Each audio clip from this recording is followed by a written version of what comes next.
Afternoon, colleagues. Good afternoon, colleagues. Welcome to this afternoon's seminar on sustainable production, inclusive and enabling environments towards food systems transformation and resilience. This will be presented by three colleagues from Rikolto.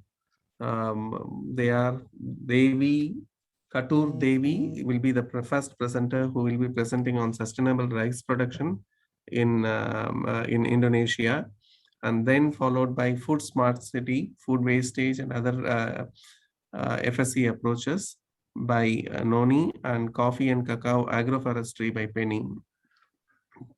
Before starting this presentation, I would like to welcome Mr. Ching Feng, the Chief for Rural Development and Food Security Thematic Group in ADB's Sustainable Development and Climate Change Department, to offer his opening remarks. After Mr. Ching Feng's opening remarks, we'll go to the presentations by Devi. Over to you, Mr. Ching Feng. Yeah, thank you so much, Aaron. Thanks for the team to organize this event. Good evening, good afternoon, and good morning to all of our distinguished speakers, colleagues, and guests, wherever you are be. This is my pleasure to welcome all of you to attend another edition of IDB Sustainable Food webinar series. This time, we are very happy to jointly work with the East Asia Department. I want to take this opportunity to thank Director Sujata and also her team, our great support. Again, farming is an integral part of the Asia Pacific economies, supporting 65% of all employment and 29% of GDP. To support the inclusive and resilient growth, we are securing the livelihoods of the millions of the smallholder farmers. We are wanting to enable farming systems that are viable in the long term. Today, climate change has emerged as a primary disruptor of the agricultural systems. Against this backdrop, sustainable and resource-efficient agricultural practices help farmers adapt to change, reduce harmful GHG emissions, and protect their livelihoods. Sustainable food system will not be effective enough without the development of sustainable value chains that offer the opportunity and also reduces poverty, such as local processing and energy efficient logistics. Food waste reduction represents another important area, but often overlooked part of the sustainable food systems. Sustainable food system is also part of key pillars for the ADB operational priority 5 and their strategy 2030. Essentially, was critical to support their green and inclusive recovery. To take this important agenda forward, IDB has established a working group to expand our experiences in PRC and also the Mekong region through a regional natural capital lab. The lab is designed as a living and a virtual platform to incubate, accelerate, and expand the natural capital investment, which will prioritize the support for the greening of the agricultural value chain in developing Asia. The lab will also leverage existing accounting tools to quantify the ecosystem services value of the green agricultural value chains, strengthen the eco-compensation or payment for ecological services to incentivize the behavior change among small farmers. And they also establish a financial facility to convert their ecosystem value or assets into the revenue model for agribusiness. Typically, the development of the sustainable agri-food system needs a high level of alignment among the various players in value chain, including the farmers, private sector, government, financial institutions, and the civil society groups. Today, we are very happy to see our lead experts from the Rikolto here to present their experiences along the sustainable rice production, coffee, cocoa value chains, agroforestry, and also the payment for ecological services mechanisms, and also the food smart city approach to reduce the food waste. Value chains, the value chains such as rice, coffee, cocoa are critical for Asia, given the large number of the farmers that depend on them for their livelihood. I understand our Rikolto has a substantial experiences in working with diverse partners to strengthen these commodity sectors and address the wider food system challenges of the city.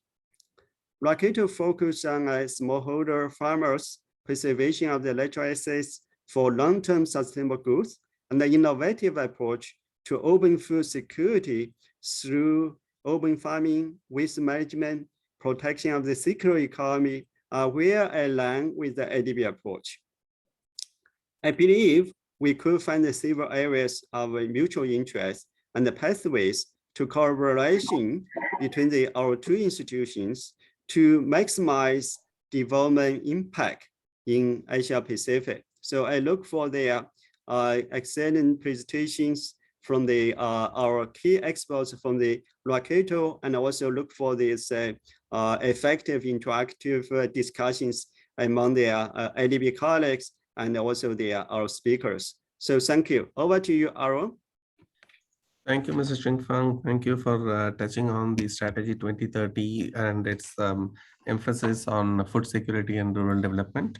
Let's go to the first presentation. The first presentation is Sustainable Rice Production Mechanisms by Devi.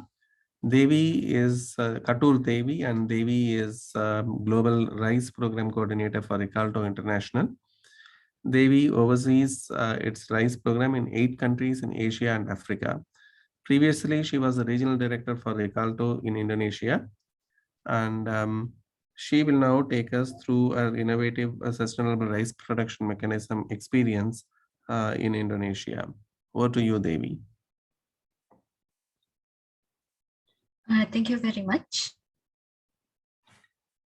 Can you see my screen? Yes, we can. Okay, great.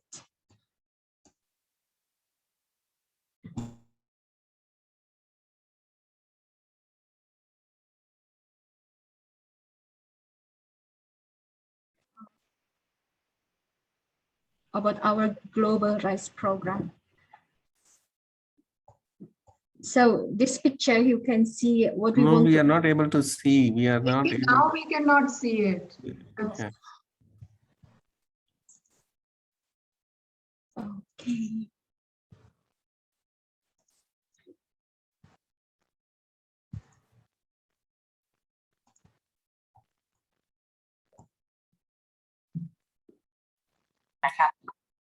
Can you take over, Mark?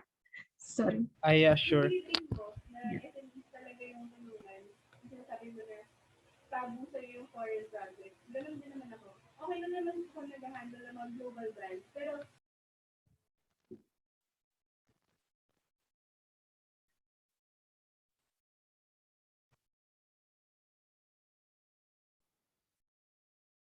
Yes, now we are able to see. Devi. No, this is, Can you see it, Miss Devi? yes, but this is the presentation from Noni. From Noni or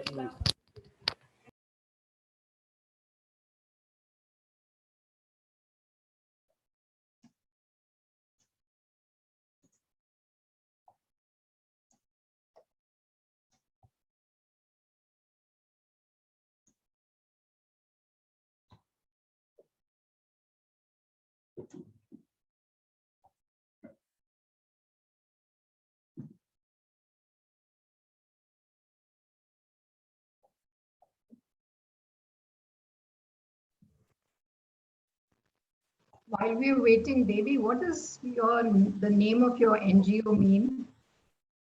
Rikolto, it means harvest. So this is representing what we want to achieve. This is, we use this name since 2017. Previously, we are recognized as Fredes Islands Country Office, which then in many cases that is Dutch. And we were mistaken for doing conflict prevention, conflict resolution, because it means island of peace. So then we changed our name in 2017. That was also coinciding with our strategy to become a network organization. So we do it in one go, and we changed our brand into the new name Rikolto. So thank you. Okay. So yeah, this picture actually shows what we want to achieve.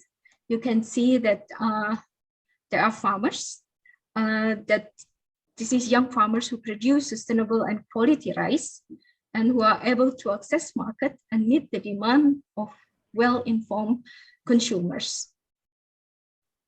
And the next slide, please. So yeah, Rikolto is an international network organization based in Belgium that we have experienced more than 40 years in Asia, Africa, and Latin America, as well as in Europe.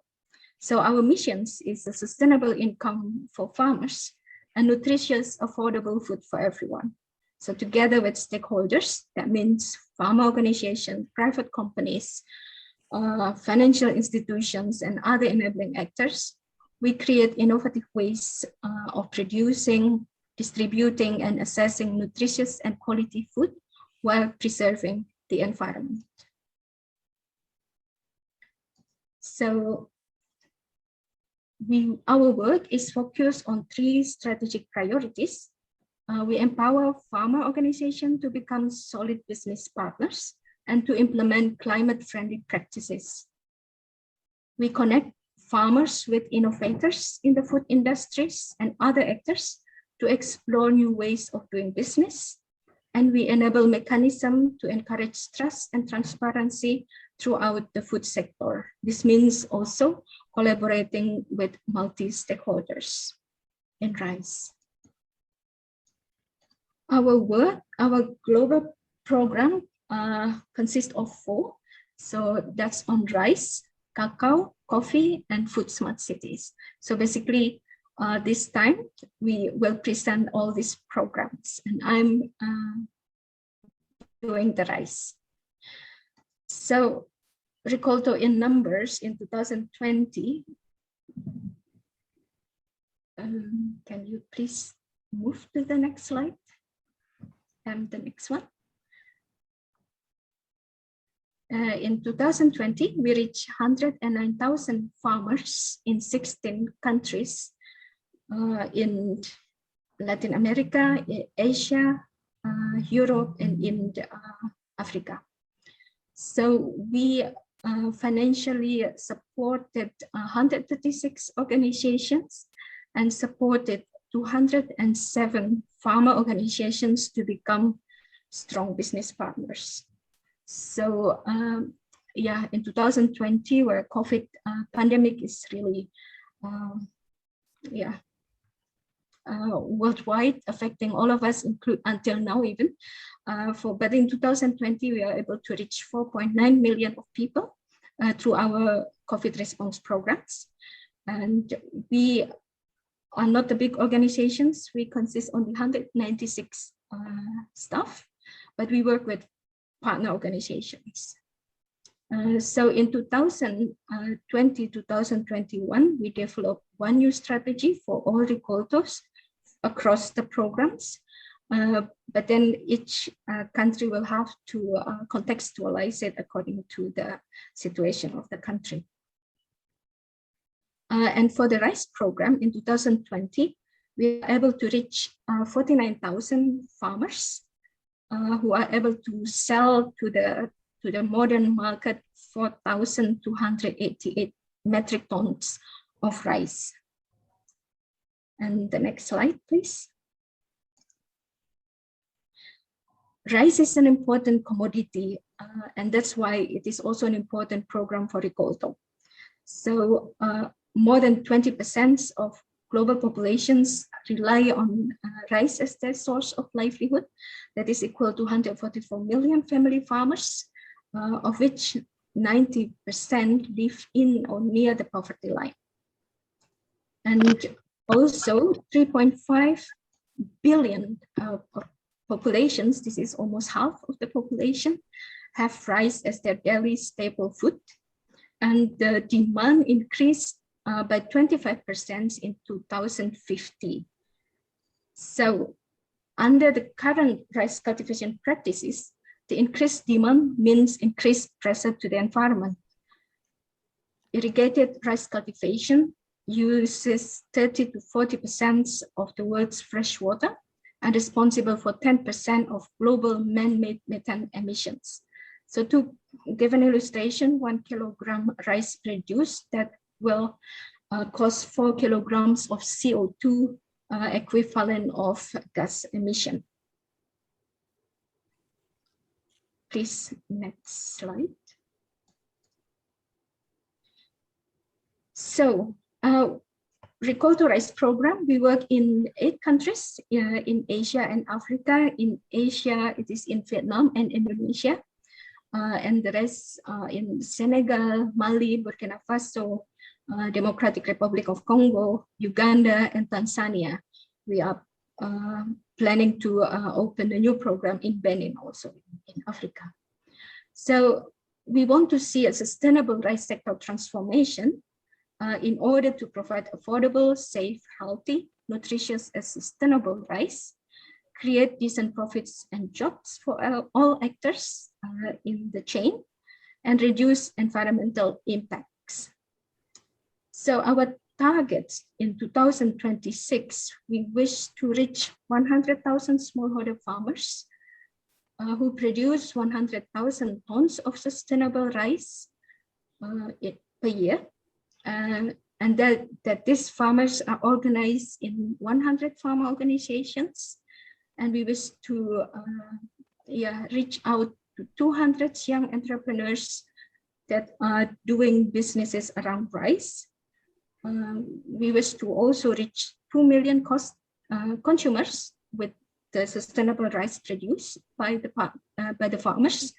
And this is giving access to the populations in 20 cities in Asia and Africa who are located nearby our rice programs and beyond, of course.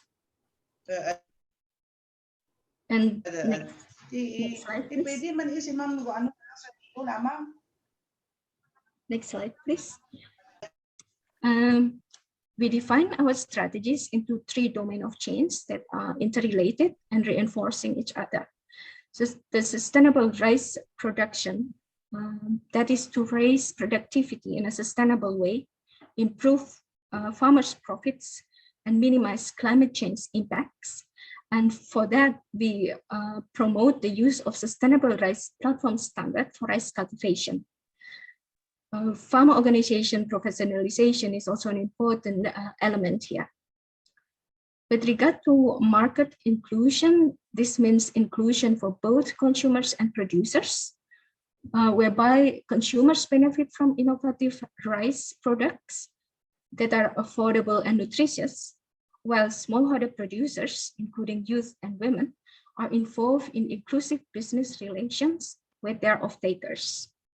And enabling environment together with multi-stakeholders, we wish to promote policy and legal framework that provide a solid basis for scaling up sustainable rice. Gender, youth, and climate change are our cross-cutting themes. And it is also an important element in our new program about evidence for impact, whereby we want to create and leverage evidence from our programs to convince influential actors, including also government, but also private actors, to scale up the innovations supported by the program. And knowledge management is becoming an important element to support this effort. So I mentioned about the Sustainable Rice Platform Standard. What is it? So the network, you probably have heard about it, that it's, the platform consists of more than 100 global public, private, civil society organizations that aim for sustainable practices in the rice production. So Rikolto wants to enable farmers to cultivate rice in a sustainable way following these standards. So since 2018, Rikolto has already conducted surveys in all the 8 countries we are working to measure the application or the adoption level of the standards to our to the farmers. And over the years, with the trainings and technical assistance, we got the result that the scores of the farmers increasing substantially, and that is indicating their adoption scale is also increasing on this 41 requirements of the standard. The SRP also has 12 performance indicators, that is to measure impacts in the area of improved farmers' livelihood, minimizing environmental footprints, and sustainable rice in the market. So we are conducting this survey only in 2021, and this will start soon. Hopefully the COVID situation is improving, so we are able to do the surveys. So then hopefully we are able to get the results of the impacts of farmers applying the standard since 2018, what kind of impacts that they have experienced. And you can see here the performance indicators for the impact measurement, including profitability, productivity, biodiversity, greenhouse gas emissions, and women empowerment, children labor, and youth inclusions, among others. So and the next slide, please. So before ending the presentation, I want to give you an idea of the economic and environmental benefits from applying the SRP standard. The next slide, please. We did a mini case studies in our Vietnam program that we compare the use of inputs for farmers applying the SRP standard and those who are not applying the SRP standard. So from the table here, you can, from the graph here, you can see the difference of the cost incurred by farmers who are applying the standard and not applying the standard. The non-one is the red one. So you can see that there is a difference in the costs, whereby farmers applying the standard, they are applying more effective use of inputs, which lead to the less cost and consequently also increased profits. It was calculated around 112 euro per hectare per season. So if a project consists or cover around 4,000 hectares, then the total reduction in the production cost is equal to 447,000 euro per season. And for the environmental perspective, the benefits is a reduction in the gas emission from the reduced practices of burning straw and stubble. This is, that's in the next slide. That is, to measure this is a little bit complex. So we took into account only from the burning straw and stubble. So based on the survey in 2020 in Vietnam, 33% of farmers surveyed still burn straw and stubble, which then produced 11,000 tons of CO2 equivalent if it is again using the project size of 4,000 hectares.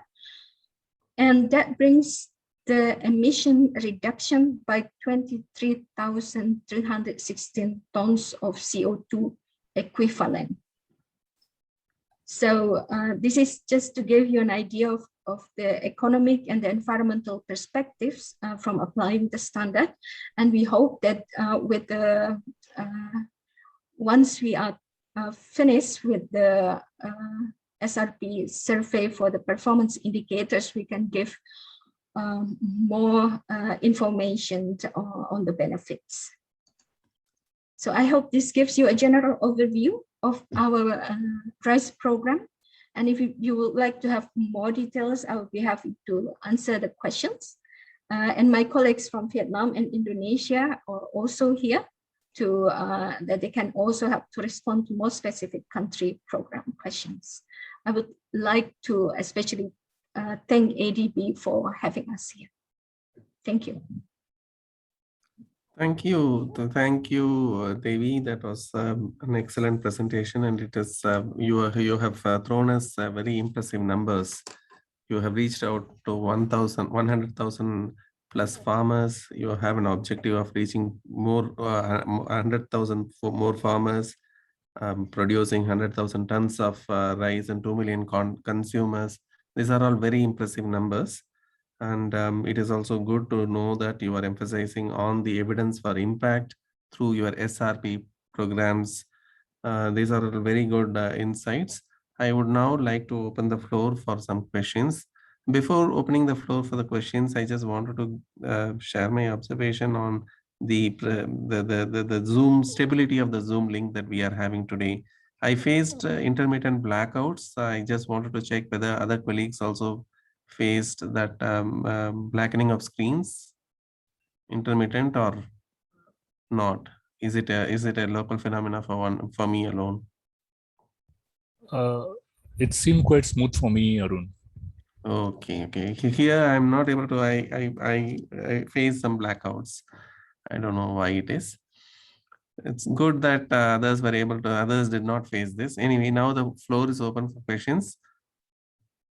Is there any questions for Devi or her colleagues who are joining from Vietnam and Solo City in Indonesia?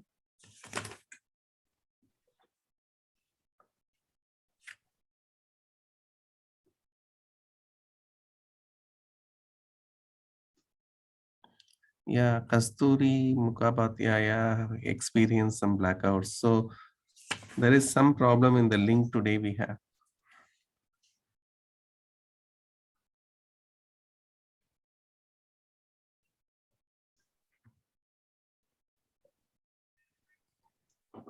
Yeah, there is a question. I see a hand from Mr. Alan Quintos. Please go ahead. Yes, thank you. With regard to your program of producing the rice in Indonesia, how do you address the continuous use of chemical fumigants in terms of preserving the quality of rice or during long storage periods?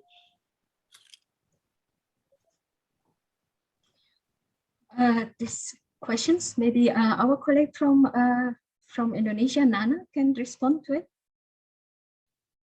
Thank Mas you. Nana? So yes, thank you. So I'm Nana from Indonesia. So with the SRP standard, we are trying to use this combination of chemicals and organic fertilizer. And then in the long term, we are trying to reduce the use of chemicals. That's the model that we have, so that we are able to be more sustained. And then we also encourage farmers to produce their own fertilizers. Thank you.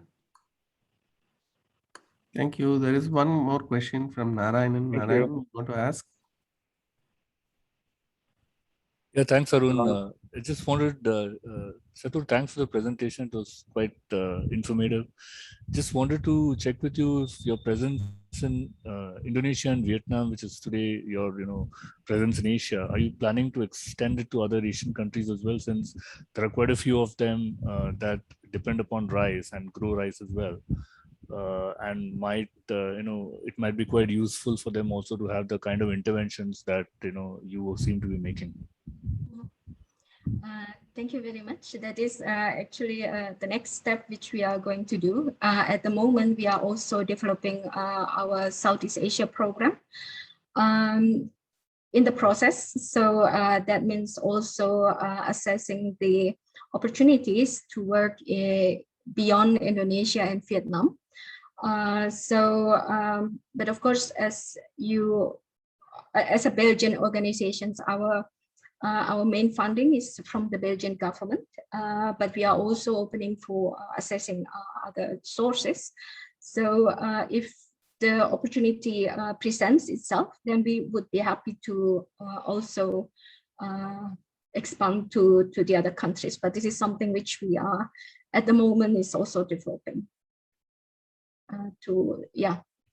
That would be nice to engage in this discussion further with you. Thank you. Thank you. And there is, we'll take one more question from Sujata, and then we'll move to the next presentation. This question from Sujata is about what are the main barriers to your expansion? Thank you very much. That is a challenge we are facing at the moment, as the SRP standard is relatively new. So it's of course, it's all related also to the pull factor. The market is not yet established like it is, for instance, with organic rice. So we are still developing the market. You probably have heard in India, some rice have been certified with or verified with the SRP standard and sold in the European market, but still the volume is relatively still low. So that is really important that we are working on the farmer level, on the production aspect, enabling farmers to produce rice following the standard. And then also the other important factor is linked to market, and that's why we are also in our strategies also having something to do with the consumers to expand the demand for the sustainable rice. That is the first thing, and then once the demand is there, then of course then the production these are interrelated. And the second part is, of course, rice is in many countries also a political commodity, in a sense that we need also supporting policy and legal frameworks to improve or to give proper framework for this sustainable rice. So in that respect, in Indonesia and in Vietnam, Rikolto are involved in the working group to support the SRP chapters, national SRP chapters. This has been in the work in Thailand, also I heard also in China, starting to initiate that process. So this is also an important factors to be able to scale it up. Thank you, Devi. In the interest of time, we will go to the next presentation. The next presentation is by Penny Agastijanto. Yeah. And he will be talking about, he will be making a presentation on the coffee and cocoa, the agroforestry case experience of Indonesia.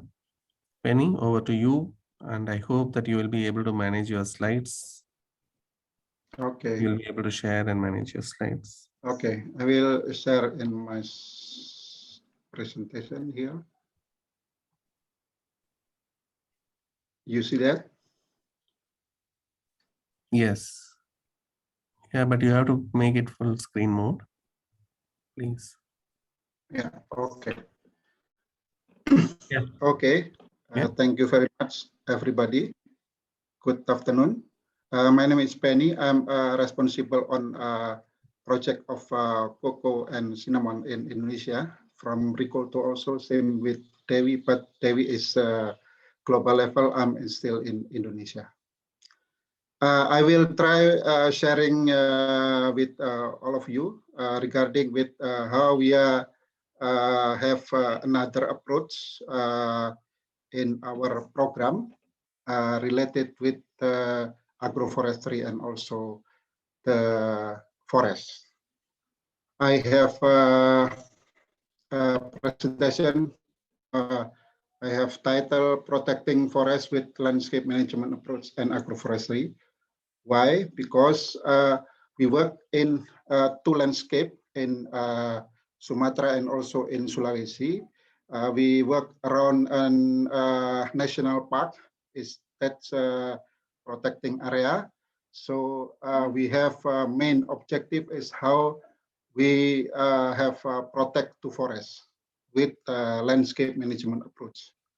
And in our project in there in cocoa and also cinnamon, we have some KPI. The first one is we should be maintaining animal conservation in around in national park in in Sumatra, we call Taman Nasional Kerinci Sebelat, and also in Sulawesi, we have watershed in Mapili and West Sulawesi. And the second one, we will maintaining regional balance. This is a priority site as our KPI. And the third one is how we can maintaining and the balance of habitat, lowland forest and small islands ecosystem. And the last one is how we will educating community and stakeholder around that area to improve economic and environmental empowering. This is related with conservation partnership and stakeholder collaboration. That's our KPI for project 2, how we are with cocoa and cinnamon towards sustainable natural welfare. And how our strategy on that. We have promote to agroforestry for increasing farmer welfare as well as for improving environmental. This is we have approach is how we promote agroforestry in farming level to become look like a forest. We have a multi-crop system on that, not only monocrop, because we have like study when we have approach agroforestry, we can getting additional income on that from the farmer level. And the second one, we promote agroforestry as a strategy for adaptation and mitigation action, not only related economic aspect, but also part of our adaptation and mitigation action in our area intervention. And the third strategy is developing a viable model for community trees nursery. And we develop some model of nursery community. This is part of business also from community. And the fourth one is improving smallholder cocoa and cinnamon production system. This is we have some business model on that with our strategy. For cocoa, we have 4 business model with the cooperative business model, with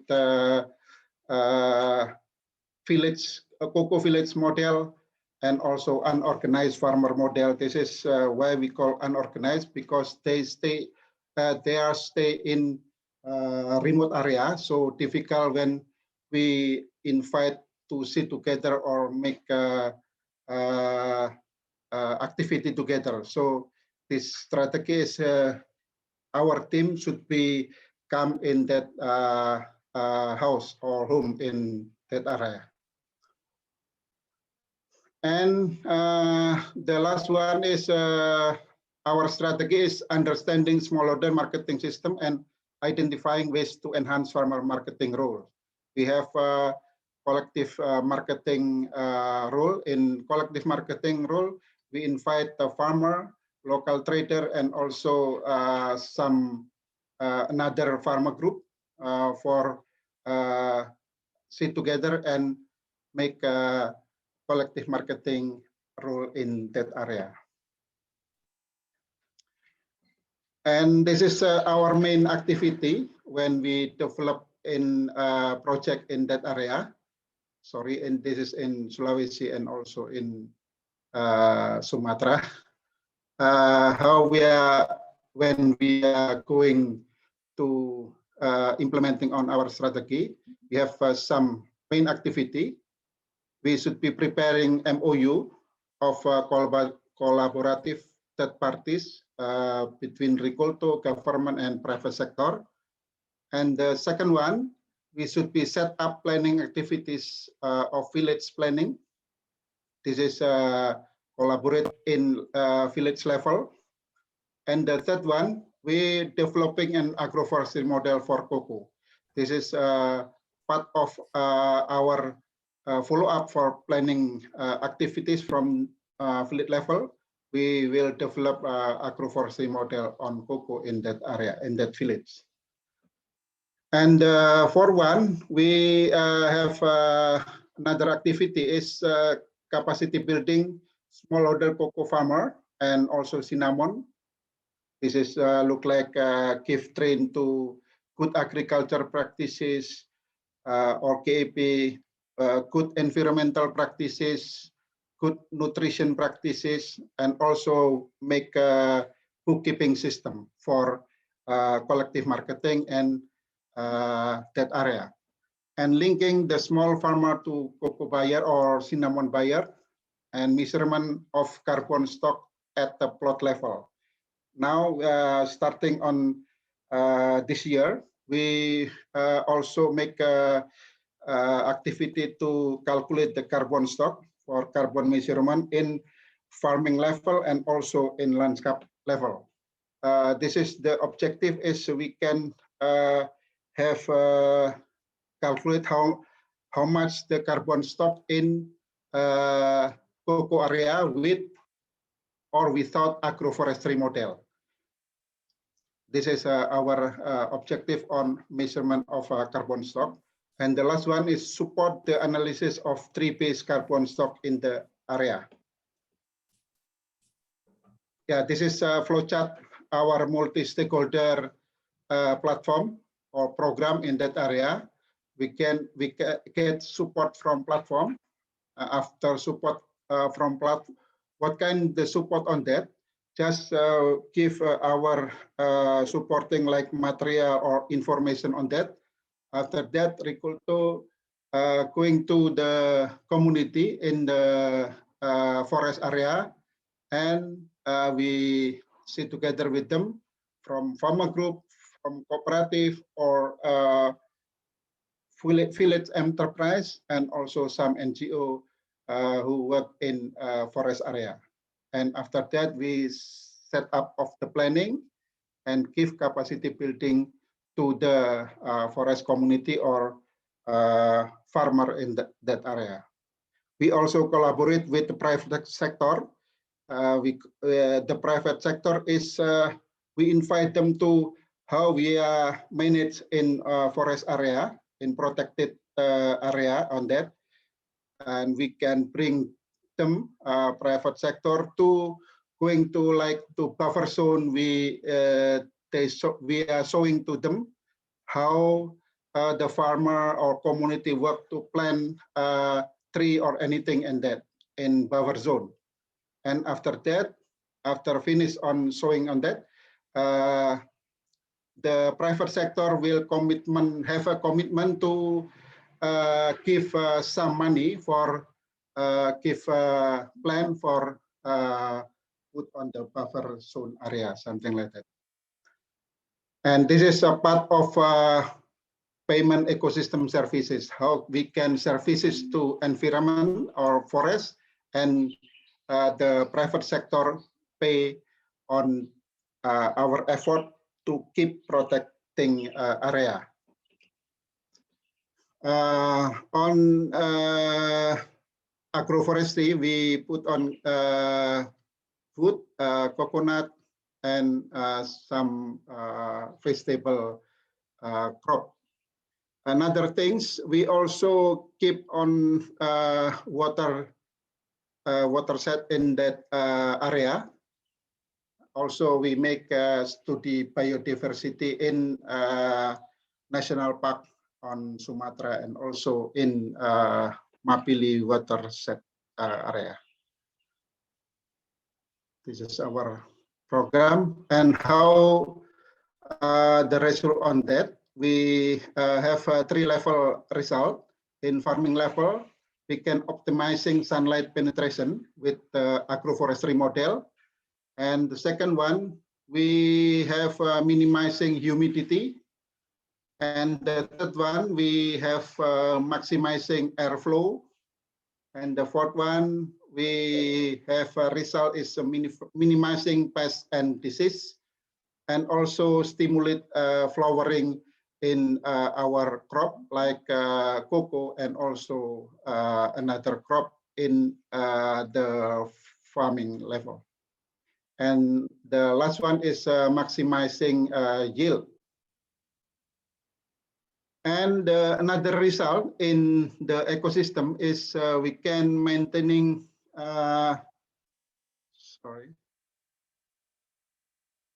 maintaining habitat in program area in accordance with the original habitat.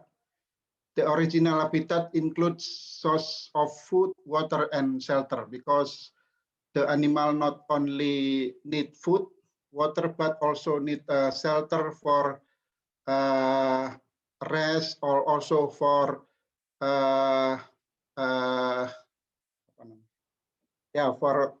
rest, and also for improve the quality of life. The second one, the result is maintaining human activity is the highest contributing factor to the destruction and loss of wildlife habitat. We have 3 main factors that consider habitat change, wildlife and natural, and also loss of we have some video in the slide, but we have a problem with progress on the video. So this is result in farmer level. The first one is the farmer. Oh, sorry, this is. Yeah. This is in farmer level. We have some result. The farmer get additional income. This is because they have more crop for getting harvest from more crop, not only monocrop, not only cocoa or only cinnamon, but also another crop.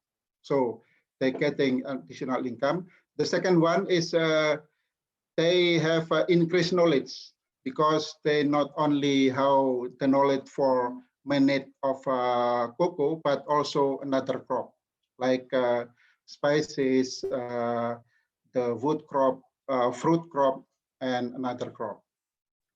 And the third one is when we implementing of agroforestry, more youth and female farmer participating in the program, because this is more look like many choice from them to involve in and participating, because when they don't have cocoa, they can they can involve in and join in another crop like vegetable or fruit crop, or they inland with the farmer getting. And for one is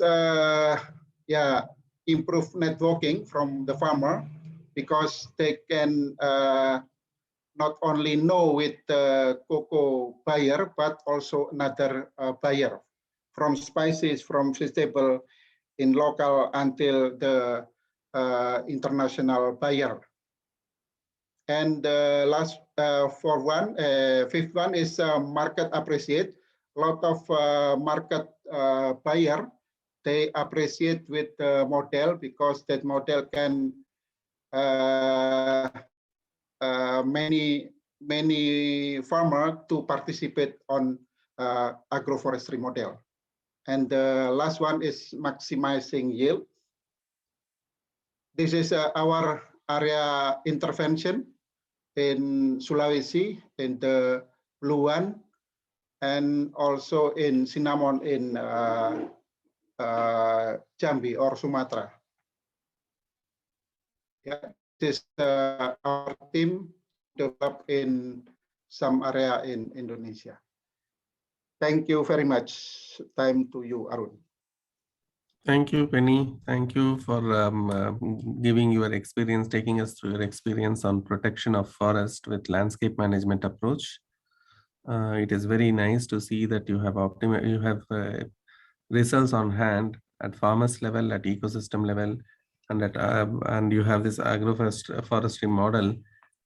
Through the model, you are able to optimize the sunlight.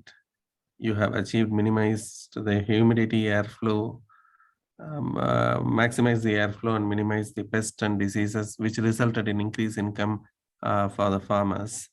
It's a very good approach, and it gives us a good insights to this agroforestry model. In the interest of time, I would now leave the floor for some questions. And I've seen some chat messages, but I'm not able to read the chat messages because of some system problem I face here.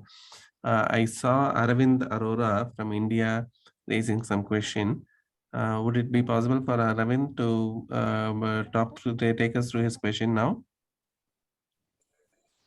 Yeah, thanks, Arun. And hey, Penny, this is Arvind, part of ETG Export Trading Group. You mentioned a lot about agroforestry being used in Indonesia on cocoa beans. So want to hear your experience about, did you explore the possibility in West Africa? And in case you did not, what any plan for the near future? In West Africa? Yes, in West Africa for cocoa beans. Yeah, I think in Africa, mostly in almost in Africa, they different approach with us. Yeah, in Africa, mostly is monocrop, just cocoa. But they, so why the cocoa is more too intense with cocoa only there. So why the production is more high, but the effect on that, the deforestation also high, because without another crop in the farming level, this is the contribute to people to move another area to open the forest and put cocoa as economic crop. So why in Africa they in one side they have better production, but another side is that the deforestation is also increased. Sure, thank you. May I add a little bit on that explanation from Penny? Oh yeah, silakan. So I mean, similar to the rice program, we also have the global cacao program. And for West Africa, it is implemented in Ivory Coast and Ghana. So basically agroforestry, like what Penny mentioned before, agroforestry as such is a strategy for the global cacao program, but then of course the specificity and context of the country also influence on the degree of the implementation. So, but as such, it is in the global cacao strategy. So I would suggest that if you are interested more in that, to get in touch with our Abdullahi, our global cacao program coordinator. Okay, thank you. Yeah. Okay. Thank you. And I think we are running out of time. We have to go to the next presentation now. Okay. So I will invite Noni Kaban to make a presentation on food smart cities, where she will be giving us some insights onto how the food wastage is being managed in Indonesia. Thank you.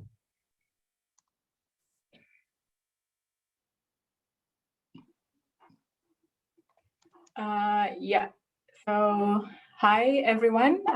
Can you see my presentation? Fine? Yes. Yeah, okay.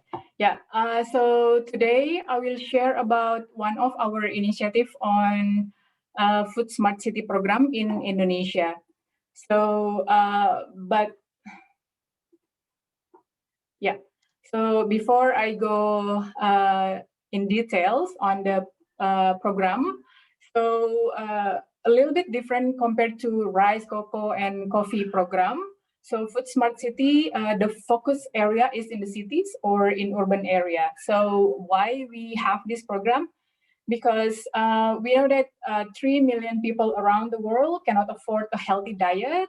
And then if everyone were to have a healthy diet, over 10 million deaths could be avoided. So, and also 80% of all food is expected to be consumed in cities by 2050. And then also, we know that cities are laboratories for economic, political, and cultural innovations.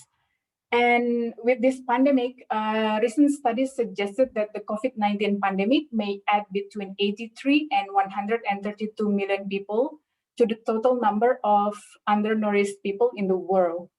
So to achieve the transformation by 2020, we need to catalyze collective action among local.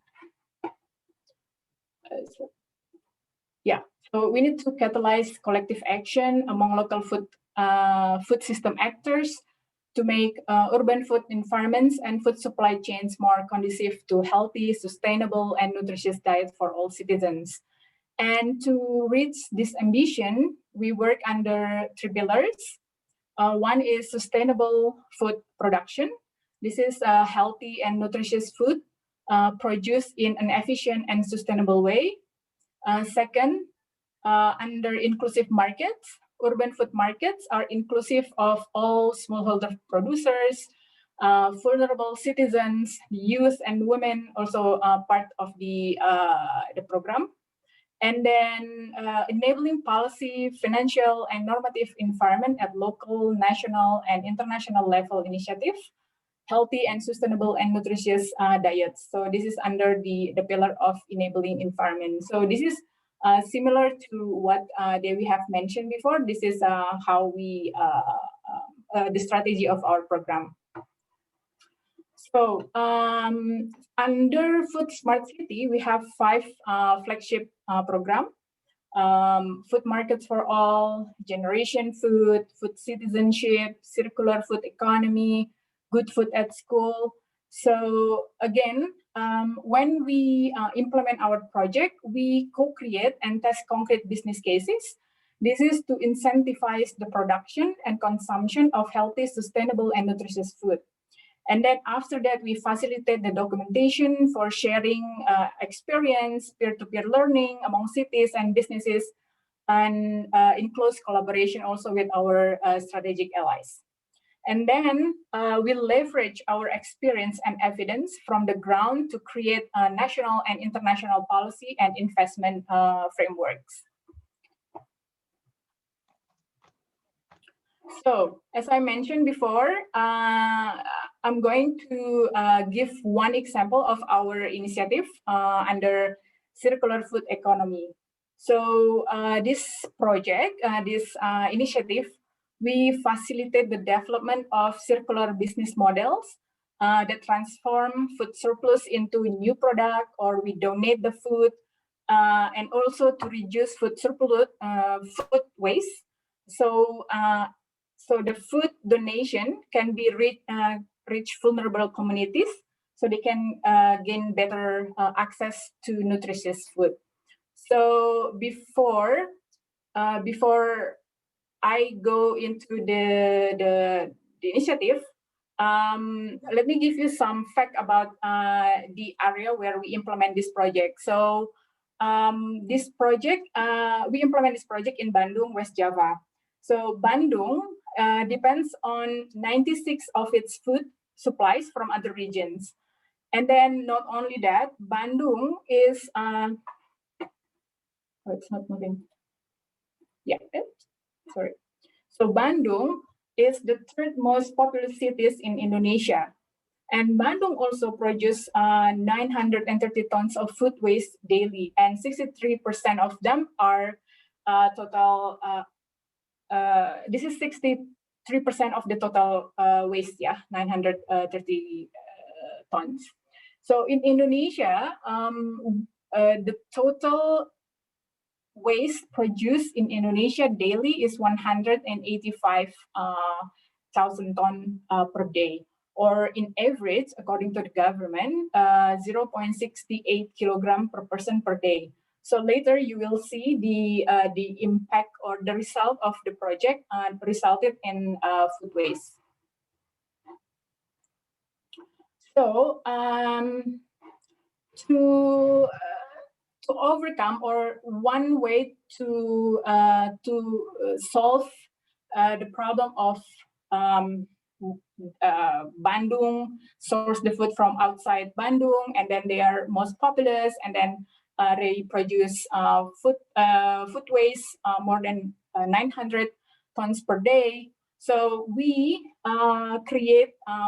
develop this initiative to provide innovative solution through food sharing application to tackle the issue of market access on food waste. So there are three approach. First, develop the food sharing application, and then after that, well, not after that, but also in the same time, in the parallel time, we raise a campaign or public awareness about nutritious food, about food waste, food surplus, food donation. So when the application is ready, they want to engage, or they want to participate in the program.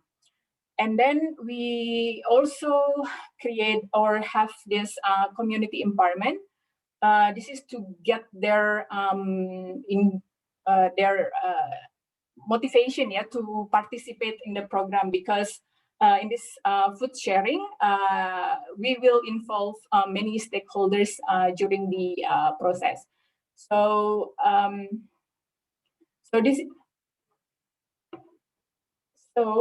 these are the stakeholders who involve in the application and in the process when we create the application. So one, we have this University of Parahyangan. They provide information, insight, data, and lead the program in Bandung, connect the community, local NGOs, and also the government.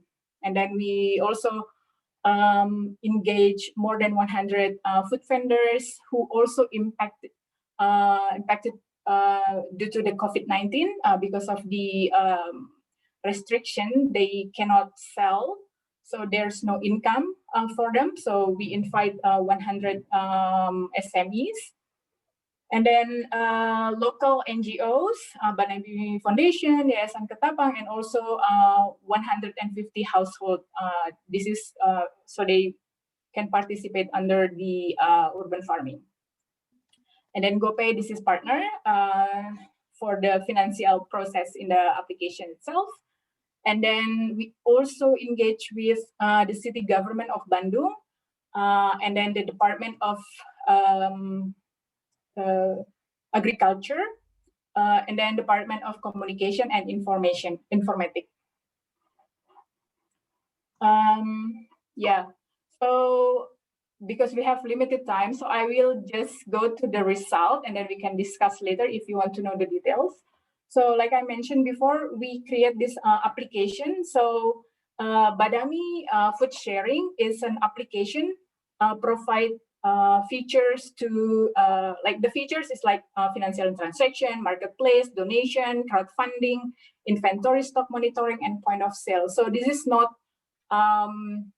like Grab food, like you can buy food in a daily basis, but this is for food sharing, and people can crowdfunding in this application, and then they can choose which target they want to donate the food, and they can choose which food vendors they want to buy the food from.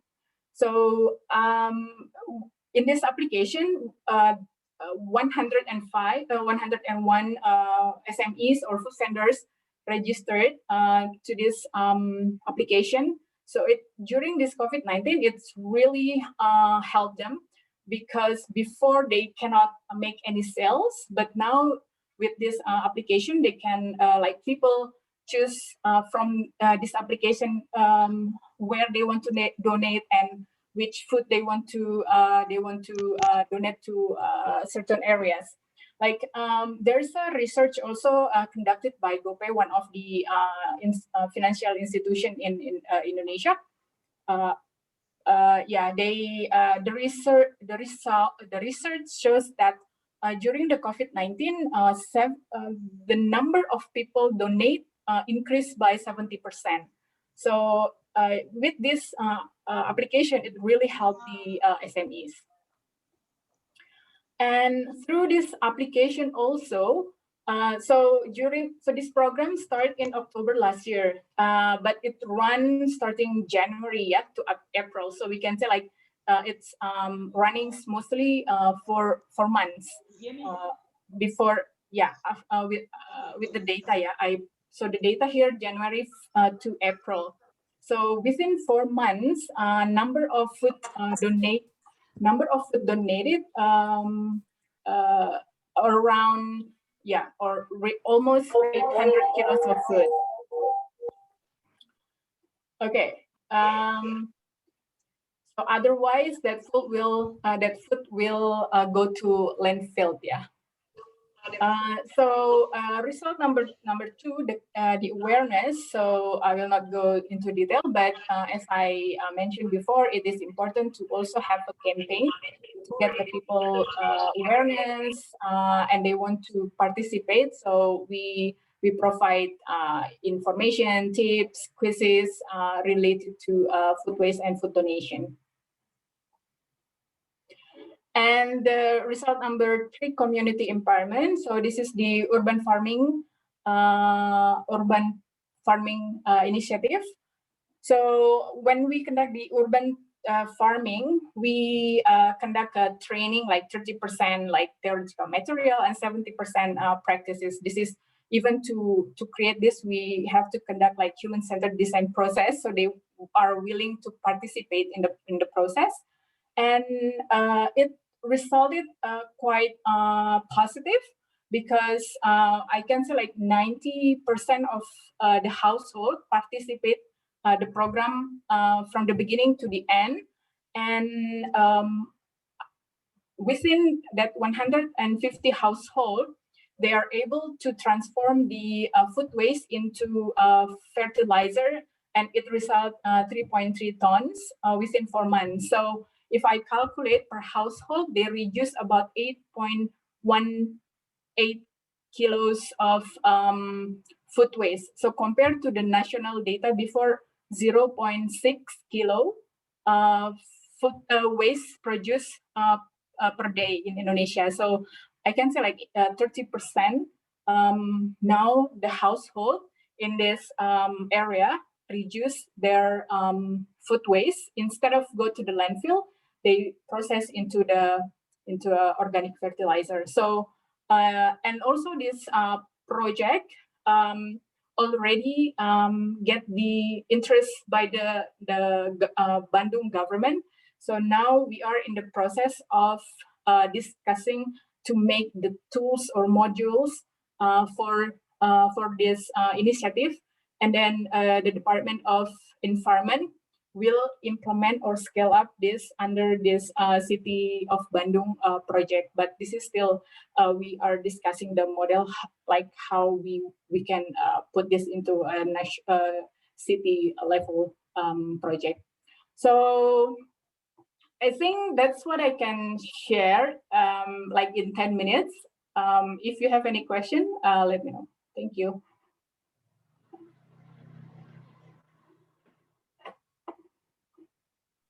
Thank you, Noni. That was an interesting concept of food circular economy. You have touched upon how you are managing the waste, food waste or surplus food through an application, and it results in increase in donors as well. And another important concept that you have touched was the urban farming initiative. As I am cognizant of the time that we have is very limited, I have seen some questions from Steve Peters. Steve, would you be able to talk through your questions, please? One, I thought, because I'm not able to see the screens, I have Sure, some no problem. issues. Yeah, no problem. Hi, Noni. Just a quick question. Making compost, you're using BSM or you're using fertilizer? You're making fertilizer from compost or black soldier flies? Yeah, that's also one of the process to make the fertilizer, but there are some, so BSF and then ecoenzyme and then what it's called, from food, and then they just put it there and then wait until like 1 or 2 months. Yeah, so dry compost or assisted compost. The other question is, did you work out the numbers, how much money you saved the city by not having to collect that waste? That's a good question. So for the second phase of this program, so we for this project we just finished this July. So for the second phase, actually we are going to make the business case for this food waste, and we already discussed, communicate with the city government of Bandung. Because this is also part of their interest to get to know the data, because lack of data also from their side, and so this is we are going to do that for our second phase of project there, like in the framework before. Okay, I've just sent a LinkedIn request to you. Please get me involved in that. I lead waste to energy in ADB, but my work is looking at how we can reduce the need for it and increase things like food waste recycling and community programs. So I'm very happy to speak to you and your team if you have time.